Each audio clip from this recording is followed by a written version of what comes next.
Jangan lupa like and subscribe ya guys. Selamat mendengarkan. Di dalam terowongan yang gelap gulita, Xiaoyan memeluk King Lin dengan erat saat mereka menggunakan tanjakan terowongan untuk terus menurun. Di tangan King Lin ada batu cahaya bulan. Itu memancarkan cahaya lembut dan redup, memungkinkan Xiaoyan untuk melihat apakah rute di depan ada penghalang. Tidak jauh di belakang mereka berdua, lebih dari 10 cahaya redup mengikuti. Setiap orang menyandarkan punggung mereka ke dinding terowongan yang menciptakan suara cici yang bergema di dalam terowongan. Saat tubuhnya turun, tatapan Xiaoyan menyapu dua dinding terowongan di sampingnya. Beberapa saat kemudian, dia agak terkejut saat menyadari bahwa terowongan itu sangat mulus. Tidak ada bebatuan yang menonjol dari dinding. Melihat terowongan itu, tampaknya itu dibuat oleh beberapa pilar energi yang sangat besar yang dibebankan langsung melalui tanah. Setelah 2 hingga 3 menit turun dengan kecepatan yang sama, Xiaoyan akhirnya melihat dasar terowongan. Kakinya sedikit menekuk dan sesaat kemudian, tubuhnya yang membungkuk mencapai tanah, mengeluarkan suara yang teredam. Saat tubuhnya tegak, dia benar-benar meniadakan gaya kebalikan dari penurunannya. Setelah mendarat di tanah, Xiaoyan melepaskan King Lin dari pelukannya. Dia menariknya, mengambil beberapa langkah ke depan dan menyapu pandangannya ke terowongan di depannya. Seperti yang diharapkan, dia menemukan lebih dari 10 terowongan yang benar-benar gelap. Menggelengkan kepalanya tanpa daya, Xiaoyan tersenyum dan berkata kepada King Lin, "Kamu harus mencoba dan merasakan terowongan yang benar. Ini akan membutuhkan setidaknya beberapa hari sebelum kami dapat menyelesaikan pencarian jika kami berjalan menyusuri setiap terowongan." Petik 2. Iya. Mengangguk, tangan kecil King Lin menarik Xiaoyan. Matanya berkedip dan 3 bintik kecil berwarna hijau di sekitar pupil hijau gelapnya muncul dengan tenang. Karena cahaya redup di terowongan, Xiaoyan tidak dapat merasakan perubahan di mata King Lin. King Lin perlahan menutup matanya dan merasakan ki di terowongan. Lingkungan sekali lagi menjadi sunyi. Sesaat kemudian, gelombang suara yang teredam datang dari belakang, dan Xiaoyan tahu bahwa Xiao Ding dan yang lainnya telah menyusul. Memiringkan kepalanya, Xiaoyan memberi isyarat kepada Xiao Ding dan yang lainnya untuk tetap diam dan kemudian menunjuk ke King Lin yang bermata tertutup. Melihat tindakan Xiaoyan, Xiao Ding menganggukkan kepalanya. Dia membuat isyarat tangan dan menyebabkan orang-orang yang telah mendarat di belakangnya menelan pertanyaan mereka dengan penuh pengertian. Menempatkan tali di tangannya dengan benar, Xiao Ding dan anggota lain dari perusahaan mercenari Desert Metal perlahan-lahan menarik senjata mereka. Setelah itu, mereka diam-diam melangkah maju, mengepung dan melindungi Xiaoyan dan King Lin di tengah. Tatapan hati-hati mereka terus menyapu sekeliling mereka. Lembut bergumam, api panas melompat ke matanya yang hitam pekat. Semakin asing tempat ini, semakin besar kemungkinannya memiliki api surgawi. Untuk Xiaoyan yang telah mengalami kesulitan mencari api surgawi, ini tidak diragukan lagi merupakan berita yang menarik dan bagus. Melihat sikap Xiaoyan, Xiao Ding tanpa daya menggelengkan kepalanya. Dia akhirnya menelan beberapa kata peringatan yang ingin dia katakan. "Ayo masuk dan lihat. Jika kita melihat sesuatu yang salah, saya sarankan kita mundur dulu dan kemudian membuat perencanaan yang tepat. Bagaimanapun, kita sudah tahu bahwa tempat itu ada di sini. Selama kita meluangkan waktu, kita harus bisa mencapai target kita." Xiao Ding berkata dengan muram. Xiaoyan tersenyum. Dia dengan lembut menyentuh penguasa suan berat di punggungnya dan menghela nafas. Setelah menempatkan King Lin di belakangnya, dia memimpin dan berjalan ke terowongan gelap ini. Berjalan ke terowongan yang benar-benar gelap, Xiaoyan merasa tubuhnya agak dingin. Dia menjilat bibirnya dan menyapu matanya yang menyipit ke dinding terowongan yang indah. Jarinya mengusap cincin penyimpanannya dan pil pemulihan energi dengan cepat dimasukkan ke dalam mulutnya. Tindakan semacam ini hampir menjadi kebiasaan Xiaoyan sebelum dia melakukan apapun. Bagaimanapun, sulit untuk mengatakan kapan Doki kecil itu akan memiliki kemampuan untuk menentukan apakah dia hidup atau mati. Ingat, letakkan batu cahaya bulan di dinding terowongan di setiap tanda 50 meter, Xiao Ding, yang berada di belakang Xiao Yan, dengan lembut memerintahkan anggota perusahaan mercenari logam gurun. Di depannya, Xiao Yan tanpa sadar mendecakkan lidahnya. Kakak laki-lakinya mencakup semua aspek ketika dia melakukan sesuatu, memastikan setiap detail kecil. Lebih dari 10 sosok manusia, dengan bantuan cahaya dari batu cahaya bulan, perlahan berjalan di dalam terowongan yang gelap gulita. Karena mereka tidak yakin akan bahaya macam apa yang ada, semua orang tetap diam. Sepanjang perjalanan, selain gemerisik samar langkah kaki mereka, semuanya hening. Di dalam terowongan yang cukup gelap, tidak ada yang tahu tentang waktu. Semua orang terus maju dengan cara yang agak kaku. Adapun terowongan itu, tampak seolah-olah tidak pernah berakhir dan tidak ada yang bisa melihat cahaya di ujungnya. Pemandangan seperti ini, seolah-olah mereka terus berjalan menuju pusat dunia.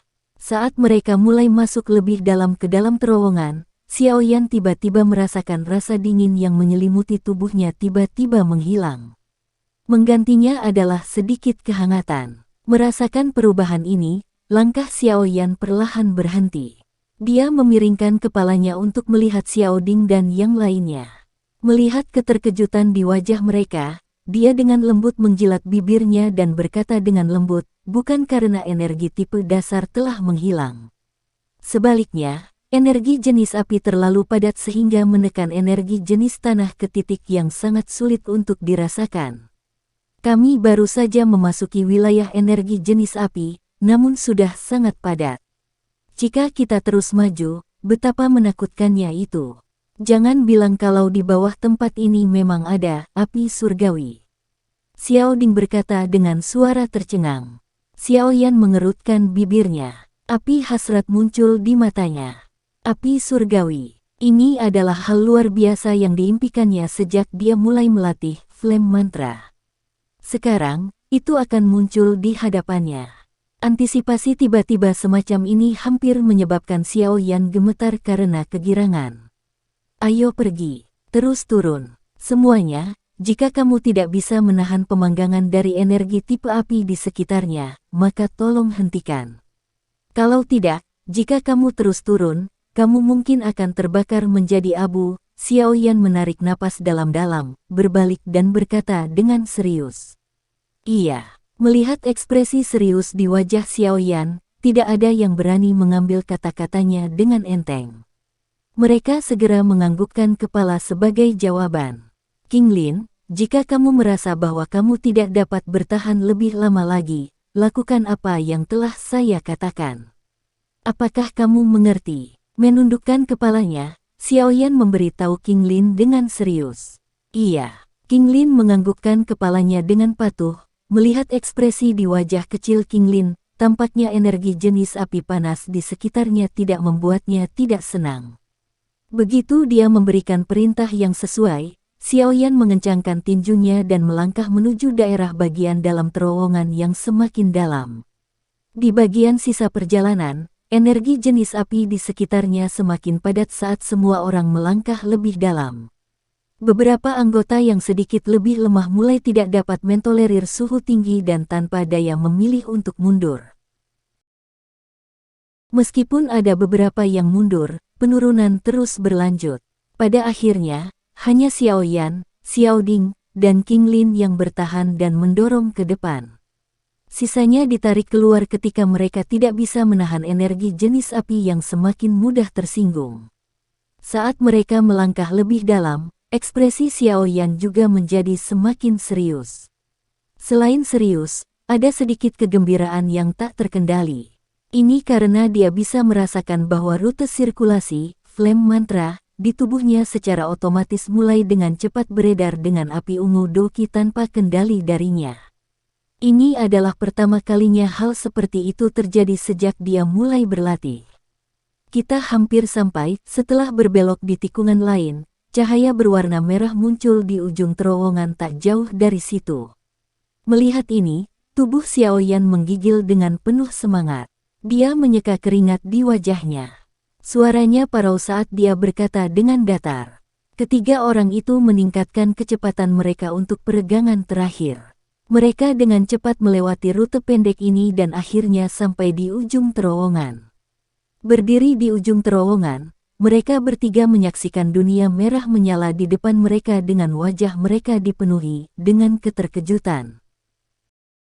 Ini adalah mengamati sepasang sayap yang tiba-tiba muncul dari punggung Xiaoyan, mata Xiao Ding menyipit. Sesaat kemudian, dia berseru kaget, sayap transformasi Doqi. Dowang, bagaimana ini mungkin? Meskipun Xiao Ding sangat percaya diri tentang bakat pelatihan Xiaoyan, dia tidak akan pernah percaya bahwa Xiaoyan akan bisa menjadi Dowang bahkan sebelum dia berusia 20 tahun. Perlu diketahui bahwa jumlah total Dowang di Kekaisaran Jiama tidak akan melebihi 20. Mereka juga orang-orang kuat terkenal yang memiliki banyak cerita. Dia belum pernah mendengar ada orang yang mencapai prestasi seperti itu sebelum mereka berusia 20 tahun. Melihat ekspresi kaget Xiao Ding, Xiaoyan tersenyum dan menggelengkan kepalanya. Telapak tangannya dengan lembut menyentuh sayap awan ungu saat dia berkata sambil tersenyum, ini bukan sayap transformasi Doqi. Ini hanyalah teknik Do tipe terbang yang sangat langka. Kecepatan terbangnya jauh lebih rendah dari sepasang sayap asli yang diaglomerasi dari Doqi. Namun, setidaknya bisa terbang. Petik 2. Mendengar penjelasan Xiaoyan, Xiao Ding menghela nafas lega. Menatap Xiaoyan dengan tatapan yang agak aneh, dia berkata, kamu anak kecil. Berapa banyak rahasia yang kamu sembunyikan? Petik 2. Xiaoyan tersenyum, menggelengkan kepalanya dan mengubah topik pembicaraan. Nanti, saya akan masuk sendiri dan melihat-lihat. Kakak, kamu harus membawa serta King Lin dan mengambil jalan yang sama kembali. Petik 2. Tunggu. Bahkan jika Anda mendapat bantuan dari sepasang sayap ini, suhu di ruang bawah tanah ini juga sangat menakutkan. Dengan kekuatanmu, bagaimana kamu bisa menahannya untuk waktu yang sangat lama? Xiao Ding dengan hati-hati berkata sambil mengulurkan tangannya untuk menghentikan Xiaoyan. Haha, percayalah padaku, tidak ada yang akan terjadi. Xiaoyan tertawa pelan dan berkata. Xiao Ding mengerutkan kening dan menatap Xiaoyan dengan saksama. Beberapa saat kemudian, dia mengangguk tanpa daya dan berkata, hati-hati. Jika ada perubahan, cepatlah. Petik 2. Iya. Xiaoyan tersenyum dan mengangguk. Dia baru saja akan membalikkan tubuhnya dan mengambil tindakan ketika tangan kecil yang sedingin es tiba-tiba menariknya. Tuan muda, tunggu, sepertinya ada sesuatu di magma. King Lin buru-buru berkata sambil meraih Xiaoyan dengan erat. Mata hijaunya yang gelap menatap magma merah menyala yang tidak pernah berakhir. Apa? Mendengar ini, Xiaoyan dan Xiao Ding di sampingnya terkejut. Mereka segera menyapu mata mereka dengan tergesa-gesa di atas magma tetapi tidak menemukan apapun selain beberapa batu besar. King Lin, apa yang kamu rasakan? Di tempat yang berbahaya seperti itu, Xiaoyan tidak berani ceroboh meskipun dia memiliki Yao Lao untuk melindunginya. Dia segera bertanya dengan serius. Di dalam magma, sepertinya ada sesuatu yang ada. Aku bisa merasakan ki terselubungnya yang kecil, itu sangat kuat. Tatapan King Lin benar-benar terfokus saat dia menatap jauh ke dalam magma yang berulang kali bergulir. Cahaya muncul di mata hijaunya yang dalam. Seolah-olah dia telah melewati penghalang magma dan melihat benda misterius yang tersembunyi di bawahnya. Ada makhluk hidup. Wajah Xiaoyan kaget. Sebenarnya ada makhluk hidup di bawah magma ini yang sangat panas sehingga bisa melelehkan baja. Ini adalah sesuatu yang sulit dipercaya Xiaoyan. Iya, apakah ini ki yang Anda rasakan setengah tahun yang lalu? Xiao Ding bertanya dengan suara yang dalam sambil mengerutkan kening saat dia melihat gelembung yang menggelinding di magma yang mengalir. Tidak, ki itu bahkan lebih kuat dari yang ini. King Lin menggelengkan kepalanya dan berkata. Kekuatannya sedikit lebih besar dari Luo Bu dari Sen Mercenary Company. King Lin memberi isyarat dengan tangan kecilnya saat dia berkata dengan lembut. Dia telah menjalani seluruh hidupnya di dalam Rock Desert City. Orang terkuat yang pernah dia lihat adalah Luobu di tingkat Dadoshi. Jadi, dia hanya bisa menggunakan dia sebagai referensi perbandingan. Sedikit lebih kuat dari Luobu, gumam Xiaoyan. Suaranya sedikit lebih berat pada kata sedikit. Dari perbandingan semacam ini oleh King Lin, Xiaoyan secara kasar bisa menebak kekuatan benda yang bersembunyi di magma. Saat itu, Ki misterius itu setidaknya di atas doang. Jadi, King Lin menggambarkan Luobu jauh lebih lemah dari itu. Menurut alasan ini, makhluk hidup di magma harus memiliki kekuatan Douling atau lebih. Saat Xiaoyan terbang di atas magma, kulitnya bersinar merah. Pakaian di tubuhnya juga menjadi sangat kering. Jika ada percikan sekarang, pakaiannya akan langsung terbakar. Setelah terbang ke depan untuk jarak tertentu, Xiaoyan menoleh ke belakang sedikit.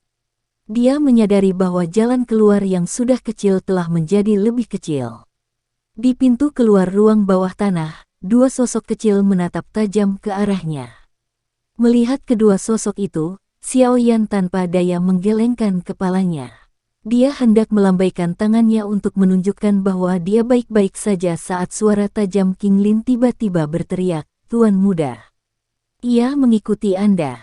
Cepat kembali ke sini." Mendengar jeritan tajam itu, Xiaoyan merasakan kepalanya berduri.